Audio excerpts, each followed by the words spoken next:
تمیم داری نے اسلام قبول کرنے کے بعد آج مجھ سے بیان کیا۔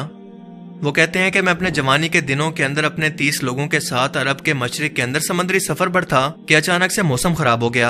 اونچی اونچی سمندری لہریں اٹھنے لگی۔ موسم اتنا خراب ہو گیا کہ پورے 1 مہینے تک ہمارا جہاز سمندر کے اندر ہچکولے کھاتا رہا اور ہمیں کچھ نہیں پتا تھا کہ ہم لوگ کہاں پر جا رہے ہیں یا کہاں پر موجود ہیں۔ ہم نے اپنے اس بڑے جہاز سے چھوٹی چھوٹی کشتیاں اتاری اور الگ الگ جگہ پر کھانے اور لوگوں کی تلاش کے اندر نکل گئے۔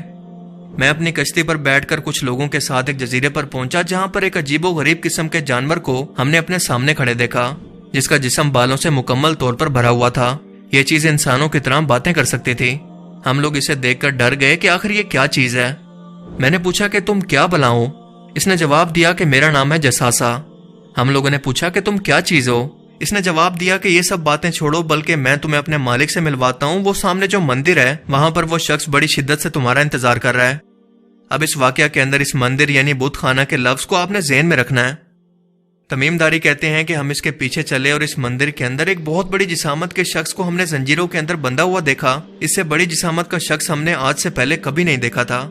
اس کے ہاتھ اس کی گردن سے بندھے ہوئے تھے اور اس شخص نے آتے ہی ہم سے کچھ سوال کیے۔ پہلا سوال یہ تھا کہ مجھے بیسان کی کھجوروں کے بارے میں بتاؤ کہ کیا وہاں پر درختوں پر ابھی بھی پھل آتے ہیں؟ ہم نے کہا کہ ہاں بالکل آتے ہیں۔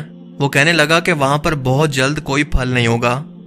پھر کہنے لگا کہ مجھے تبریہ کی جھیل کے بارے میں بتاؤ، کیا اس میں ابھی بھی پانی باقی ہے؟ ہم نے کہا کہ ہاں بہت زیادہ پانی ہے۔ اس نے کہا کہ بہت جلد یہ بھی خشک ہونے والا ہے۔ تیسرا سوال اس نے یہ کیا کہ مجھے زغر کے چشمے کے بارے میں بتاؤ، اور اس کے بعد گولن کی پہاڑیوں کے بارے میں پوچھنے لگا، اور آخر میں کہنے لگا کہ مجھے اس امی پیغمبر کے بارے میں بتاؤ کہ اس نے اب تک کیا کیا۔ ہم نے جواب دیا کہ وہ مکہ سے نکل کر مدینہ کے اندر آباد ہو چکے ہیں۔ وہ یہ سن کر کافی حیران ہوا کہ کیا واقعی ایسا ہو چکا ہے؟ ہم نے کہا کہ ہاں بالکل۔ اس کے بعد اس شخص نے کہا کہ اب میں تمہیں بتاتا ہوں کہ میں کون ہوں، میں ہی دجال ہوں، اور بہت جلد یہ تمام نشانیاں پوری ہوتے ہی مجھے یہاں سے باہر نکلنے کی اجازت مل جائے گی اور میں پوری دنیا کے اندر جاؤں گا سوائے مکہ اور مدینہ کے۔ اس کے بعد آپ صلی اللہ علیہ وآلہ وسلم نے فرمایا کہ لوگوں یہ یثرب ہے یعنی مدینہ۔ دیکھو میں تمہیں نہیں کہا کرتا تھا کہ دجال نہ شام کے سمندر میں ہے اور نہ ہی یمن کے سمندر میں، بلکہ اپنے ہاتھ سے مشرق کی طرف اشارہ کر کے آپ نے 3 مرتبہ فرمایا کہ دجال مشرق میں ہے، دجال مشرق میں ہے، دجال مشرق میں ہے۔